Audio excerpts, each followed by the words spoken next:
Ayan mga kababayan, hindi lang pala tayo ang nabwisit kay Raffy Tulfo, kundi pati si Captain Ying mga kababayan, notado ito na kaalyado ng administrasyon mga kababayan, lalong-lalo na pagdating kay Lisa Araneta na inay-love-yuhan pa siya. Pero itong kasamahan niya mga kababayan sa grupo nila Marcos.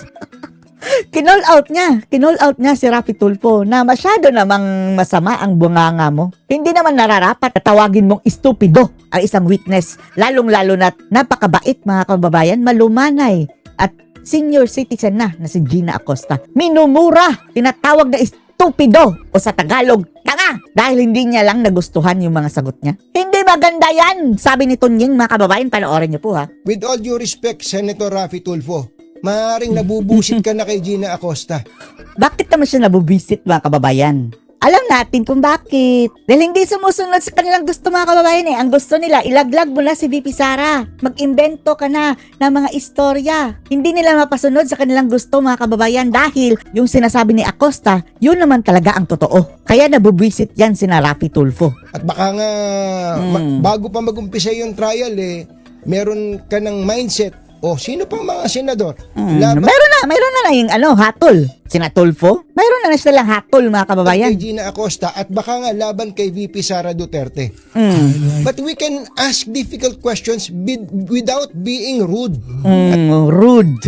Lalong-lalo na mga kababayan na nakasulat mismo sa rules na bawal bastusin mga kababayan yung mga witness. Bawal nga makipag-argue doon sa witness. Kung sinabi niya mga kababayan na hindi na niya maalala dahil matagal na yun. Huwag kang, hindi talaga, hindi.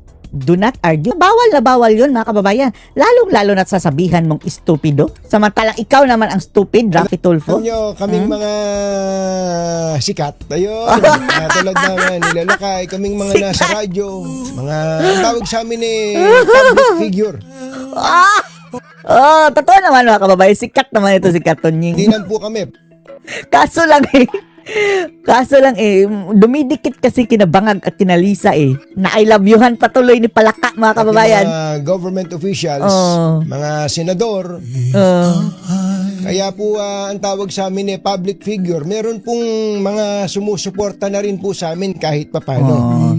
Paano na lang ito si Raffy Tulfo mga kababayan na grabe, nagyabang pa, nagyabang sa kanyang followers at subscribers. Ang sabi niya, kaya na daw maipanalo mga kababayan ng kanyang subscribers. Ang pagiging presidente. Ayun! Lumagpak mga kababayan sa rating. Tingnan yung rating Raffy Tulfo. 5 points ang ibinagsak mga kababayan. In just a short period of time. How much more mga kababayan kung survey na ngayon na grabing pang bebendalo at pang bababoy nito sila Raffy Tulfo at Erwin. Sa madaling salita, kami po ay nakatutulong sa paghubog ng ugali, asal ng mga sumusuporta sa amin. Ayan. Yung sumusuporta mga kababayan kay Raffy Tulfo. Anong nahuhubog dyan? Pagiging chismoso, marites mga kababayan at pagiging bully. Kaya may pagkakataon kapag Pagiging maleta din. kami pinagsalita dito ng marahan, mukhang matalino. Mukhang matalino. Aming mga taga-sunod. Norm. Akala nga talaga ng mas maraming mga tao, especially kung sikat yung nagsasalita. Ang bait ni Katonying nga. Bait. Sige, go ahead. Pwede pala yun. Hindi ba kaya nga naging norm ikaw ay Tonying. Huwag mong maliitin ang mga tao na kung makikita lang si Raffy Tulfo na ganyan na susundin na. Marami pa rin ang mga kababayan matitino. tapang. Pero yung mga followers siguro niya, nakadepende kasi yan mga kababayan like-minded lang din yung mga followers niya. Siguro mga tulpok din. And they are able to emphasize your point pag kayo nagmumura. Masaya, malungkot, galit, nagmumura. Yan na po ang naging parte ng ating lipunan ngayon. Wag nyo namang isasabihin naman nila mga kababayan, mga Duterte nagmumura. Sinong minumura ng mga Duterte mga kababayan? Di ba ito mga kawatan sa gobyerno, mga salot sa gobyerno, salot sa lipunan, mga durugista, kawatan, kurakot, sindikato.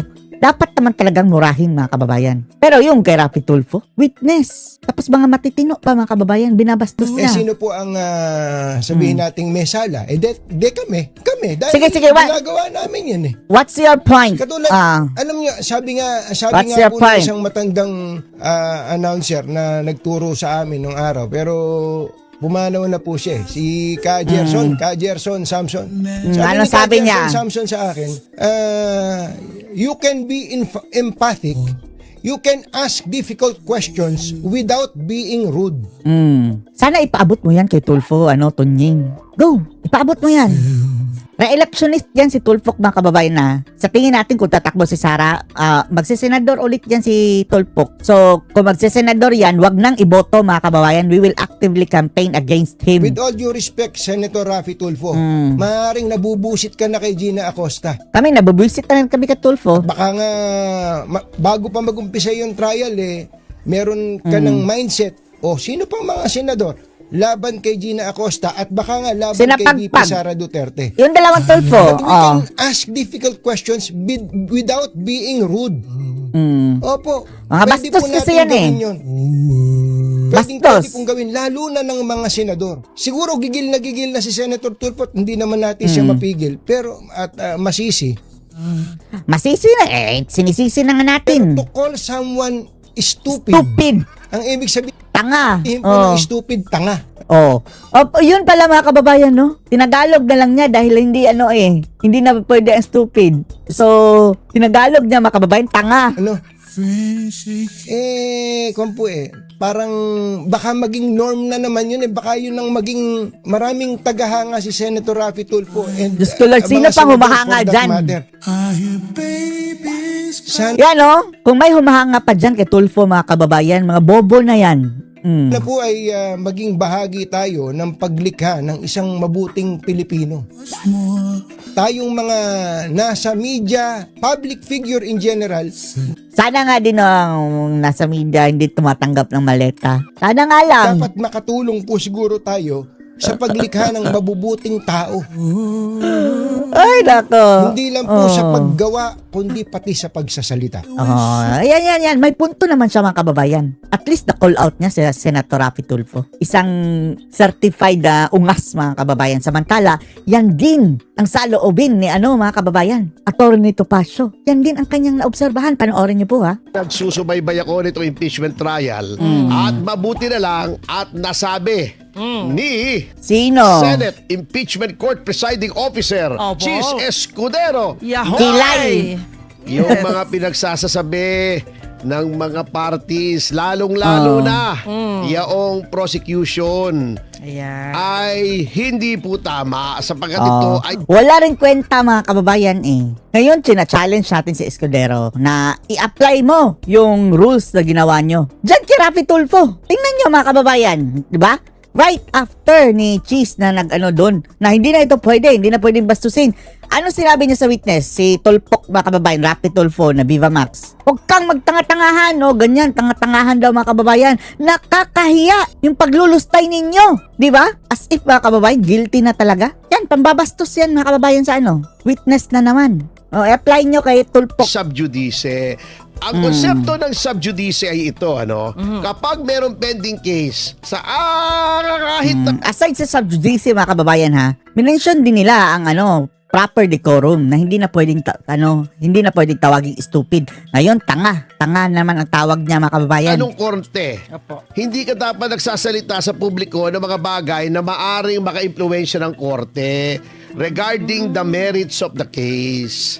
Etong mga prosecution pagkadadaldal Alam mo kasi, alam mo, kapag Si Kapuna, last weekend, mga kababayan, grabe, series of attacks kay VP Sara, mga kababayan, sa sa interview sa media. ikaw ay wala sa lugar pagdating sa kaso. Ang ebidensya ay mahina, etc.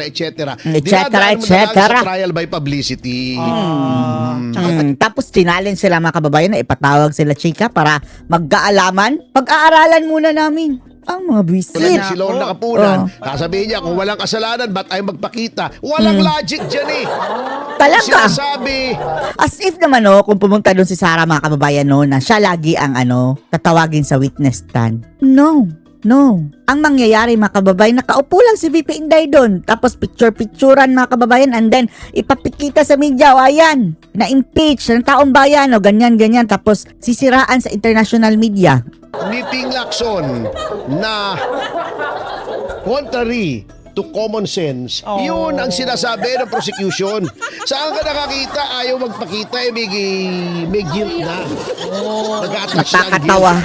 guilt. Samantalang ang mga kababayan, yung kanilang counsel, as good as representation ni VP Sara yan. Kami presumption of innocence at saka right to remain silent eh. Yun. Ngayon, kung hindi ka abogado at sabihin mo yon, baka mapapatawad Si Kapunan baka may lumot na yung utak ni ka Kapunan. pa. Pero kung abogado ka, you cannot feign innocence of these principles. First year law, tinuturo na yan Oo. Hindi ko alam. Alam mo yan, pero gusto mo manggulang. Yan nga mga kababayan. Ano na yan? Pwede na yung ireklamo mga kababayan sa sa Korte Suprema. Unbecoming na yung ginagawa ni Kapunan Then siya. Oo. Diba? Kaya nga sabi ni VP Sara, ang kinakailangan ay ebidensya, Yun. hindi daldal. Di ba? Oh, that's a problem. Puro Tapos, ang nag-provide ng evidence mga kababayan, ang prosecution. Hindi yung mambintang lang sila tapos, baliktad na si Sara na ang mag-prove na inosente siya. Nako. political theatrics. Ang sabi niya, katulad ng isa, Opo. napaka-OA. Akala mo, nasa teleserye siya. Hindi po OA. gano'n Baka kasama Complete yan. with makeup. Di ba? Attorney, kasama yata yan sa Bendalo. Yun ang Bendalao. Complete with makeup. Gusto pala mag-artista, Pula-pula pa ng labi niligutan. hindi po yun ang venue. So, may pwedeng stepping stone yan. Di ba? Sa pag-aartista, baka madiscover Pwede siya i-double device Kasi wala ganda. na naman si Ben David di ba? Hindi! Ayan, Bendalo na. Ayan na. Kapatid ni Bendalo yun. Ben David. Yun lang. Ay, hindi! Si Ben David, si Bendalo. Pero hindi naman siguro kasama roon si Ben Tulpo, di ba? Ay, Si Ben nako. Tulpo, di ba naman yun? Di ba si Ben Tulpo? Oo. Malaki yun. Okay, bakit malaki? Matangkad. Oo. Anong koneksyon sa Bendalo? Si Ben David. Bakit malaki si Ben David? Oo. Ay. Kaya ang hamon ni Pangulong Sara Duterte na isang abogado rin, Pangulo? Oh, I love it. patunayan nyo. Hindi yung guilty siya kasi ayaw siyang sumipot. Hindi naman po obligasyong sumipot ng kahit sinong pinagbibintangan. Nasa konstitusyon po yan. Oo, meron pang papaluin kita.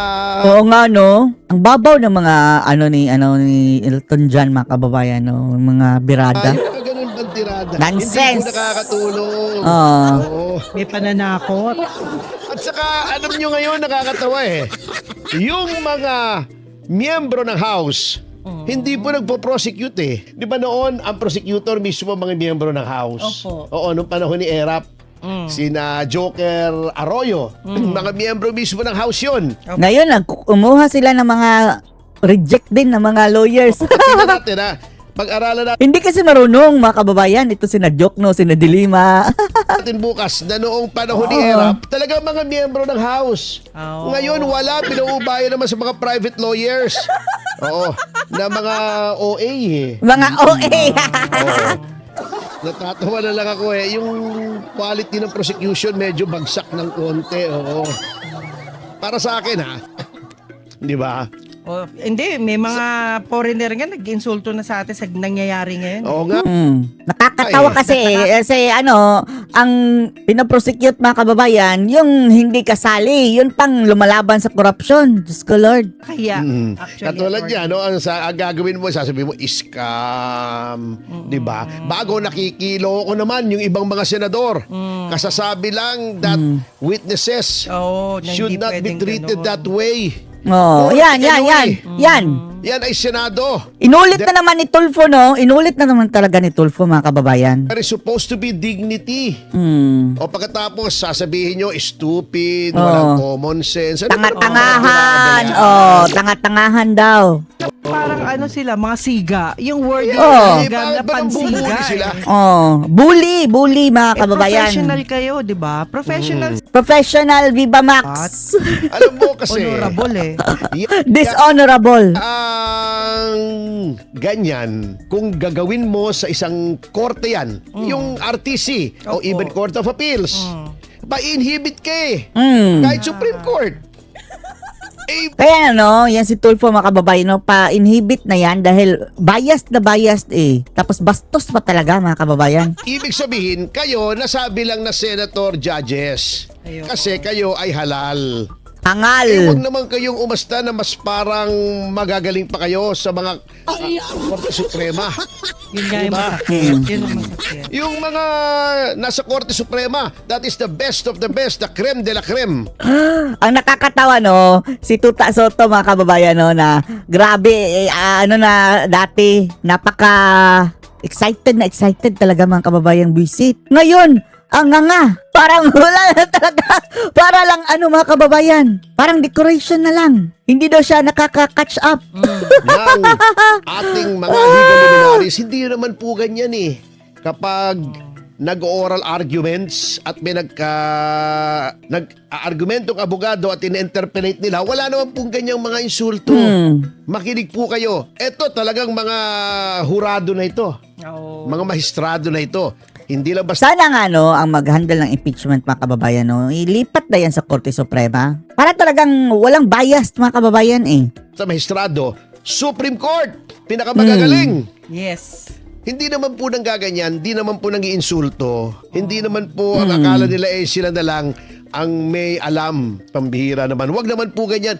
Nasisira po yung dignidad, nasisira yung reputasyon. Mas maganda Supreme Court para 'di ba after ng impeachment mga kababayan, iaakyat din yan sa Supreme Court. O diretso na sa Supreme Court para diretso final na.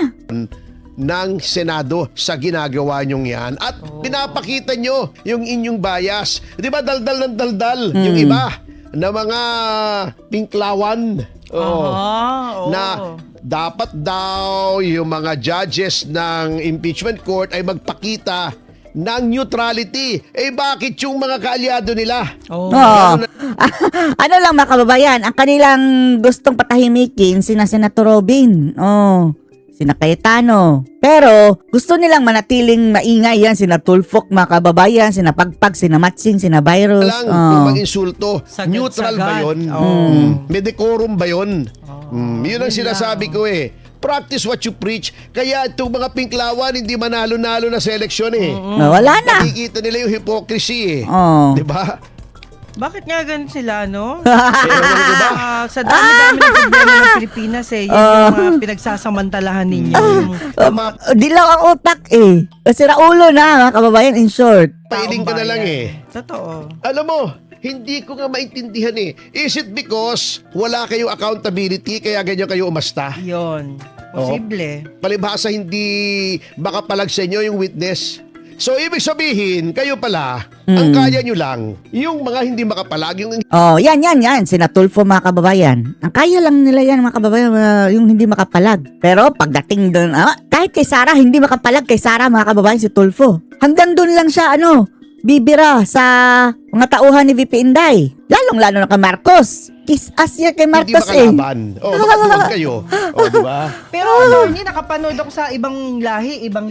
Yung suntukan talaga. Alin? Paluan ng yung sa Hindi. Senate. Ay, sa kasi yun sa parliamentary eh. Hindi. Yung Sa mga parliament ganun, yun, sa tama ba Taiwan yun? yun eh. Sa Taiwan. Nag-away sila. Ay, hindi. iba pala Gusto mo yun. bang maging ganun doon?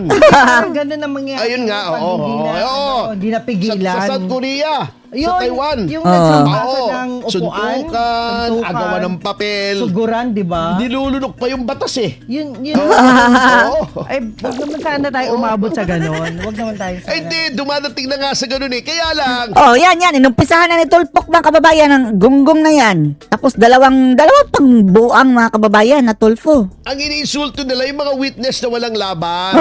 Kasi yan. nila hindi makakapalag. Ay, oo. Ganun naman yung mga yan eh. Pati na mga kababayan sa radyo nila. Yung kanilang yung mga men in uniform na mabababang ranggo, yan ang paborito ng mga Tulfo na babuyin. Pero pagdating kay Marcos, I love Marcos. Ganyan pa. Ganun naman yung mga pinklawan eh. Ang yabang-yabang.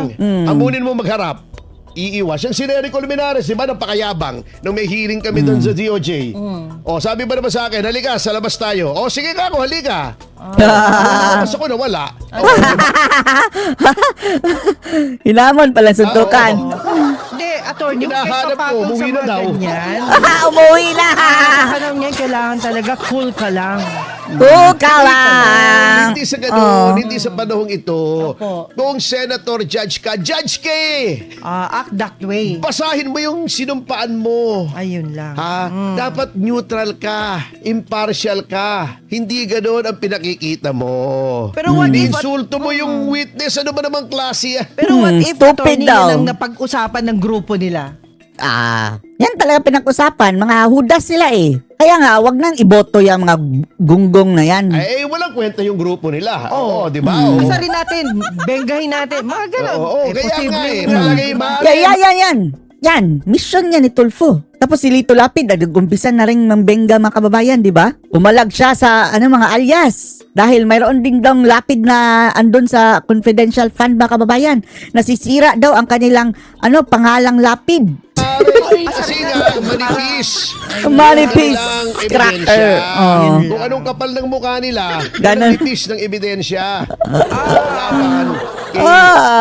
Yan makakapal ang mukha mga kababayan, no? Pero madaling masaktan. VP Sara. Katulad niyan, si Ortonio. Di ba? Ano sabi niya? Sinabi niya na yung COA daw, wala naman daw na nakitang ginamit sa hindi tama yung pondo. Alam nyo, yung bias media, ang ire-report niyan, anong ire-report niyan? Negatibo. Negatibo. Oh. Yung importanteng Sa sa naratiba mga kababayan, makasira kay VP Sara kahit pa hindi nila nire-report ng kompleto. parte ng testimonya ni Ortonio, hindi ire-report ng bias na media. Kaya tayo na mag-report, responsibilidad natin. Nandito tayo sa SMNI. Tayo truth that matters. Anong sinabi ni Ortonio? Yes. Oo. Sabi niya, Sige, attorney. walang sinabi ang Commission on Audit na yung pera ay napunta sa bulsa ni VP Sara. Ang kanila lang mga kababayan is kulang sa dokumento. Yun na lang talaga mga kababayan ang issue, pero hindi nga kulang. Nag-imbento sila ng kulang daw dahil gumo outside sila sa joint circular. Nagdagdag sila ng requirement na hindi naman talaga dapat. O ginamit sa hindi tama. Oh. Kasi binibrainwash nila mga tao Mga Yan. kasama, ganito po ang procedure sa COA. Okay. Nag-liquidate ka, sinumite mo. Kasi audit nga Yes. Okay. Sabi ng COA, teka muna, parang hindi yata kami naliliwanagan dito sa iyong liquidation. Ano ba ito? Nag-explain ka. Opo. Dinisallow. Pag dinisallow yan, hindi pa naman pinal yun. Yan ang sinasabi Ayun. Ibabalik mo. nila. Mayroon pa nga 6 months, mga kababayan, si VP Sara. Hindi pa natapos ang 6 months na sumagot. Tapos, yan talaga ang kanilang mga kababayan. Ayaw ipatanong doon sa witness. Ayaw nila malaman ng tao, mga kababayan, na mayroon pang 6 months sa dapat sumagot sa VP Inday.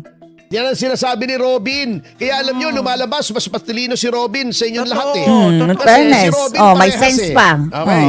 Sabi niya, final na ba yan? Sabi nila, hindi final. Pinagtatawanan nila si Robin. Totoo naman! Tama. Hindi po final! Oo. Buti ba si Robin? Alam kayo, hindi. Paano? Sarado mga utak nyo. Di ba? Mukhang wala ngang utak. Mas okay pa yung sarado utak. Ito talaga mga kababayan, mukhang walang mga utak talaga. Pagka ganyan yan, dinisalaw, hindi ibig sabihin, ninakaw mo yung pera. Yes. Pwede kang mag-request na ika-clarify mo. Opo. Ma'am, ba't yun naman disalaw? Pati nga yung yung pagka-disallow mga kababayan, foul. Pinilit nilang i-disallow dahil ang kanilang mga kababayan reason is bakit wala daw official receipt. Official receipt mga kababayan na hindi naman kailangan in the first place. Acknowledgement receipt nga lang ang nakalagay doon mga kababayan na pwede na. Pero dinis-allow pa rin nila. Kahit mayroong si Sarah doon na submit. Yung report mga kababayan na nag-succeed ang kanilang program. Hinanapan nila ng may nakukulong. Tama naman Na wala naman sa Joint Circular. Diyan! Eto po, magsusumiti kami ng iba pang Ayun. mga clarification. Pagkatapos, kung hindi pa rin, pwede kang pumunta sa komisyon. Pagkatapos, sa korte. Yes. Hindi pa po final yan. Pag sinabi lamang ng korte na may problema yan, na talagang dapat i-disallow yan, yun lamang ang final. Kaya nga, hindi na nga yan dapat sinali sa grounds of for impeachment, di ba? Hindi pa po final, lalo na doon sa mga auditors. Tama. Noong pinresenta nila, di ba? Ha? Usually, attorney, tumutulong pa nga yung mga LGUs kung paano mo ayusin yung problema mo Hindi naman Tama. LGU ito OVP ito O yan. Oo. Sa ganong bilangan. Hindi. Walang LGU rito. Okay. Oo. Dito, yun nga ang COA. Ba't napunta ka sa LGU? Yung meaning mo tumutulong sa sa doon sa nag-i-implement ng security ni VP. Hindi, sinasabi niya, eto kulang. Eto. Madaling intindihin. Sige po. Para maintindihan ng ibang mga senator judges. Opo, sige. Ay, wala sira ulo na yun Yung driver ko si Joey. Okay. Mataba yun Oo. Joey! Bawal yan sa Senado. Bawal na mataba! Bawal yan ganyan. Alin? Mamintas. Hindi naman kapintasan yung mataba Ako mataba rin ako Gwapo naman si Joey. Nagsasabi lang tayo. Totoo naman yung mataba mga kababayan. Bakit nagagalit? Nagdi-describe lang tayo. Parang sinabi mo lang maputi si Lucy Torres. Matangkad si Juby. Alangan naman sabi payat. Maliit si Atty. Topacio Pandak. Mataba si Joey. Hindi. Alam nyo, huwag kayong masyadong snowflake. Ayun. Ang tawag niya sa Batangas si Nana. Madaling Pikon? Si Luistro, si Dilima. Ano sila? Madaling masaktan. Parang kay Nana. Sensitive. Oo. Ayun. Pag sinabi sa inyo, halimbawa, yung mga kritiko ko sinasabi, Pandak. Ito na nagagalit. Hindi fake news yun. Maliit naman talaga ako.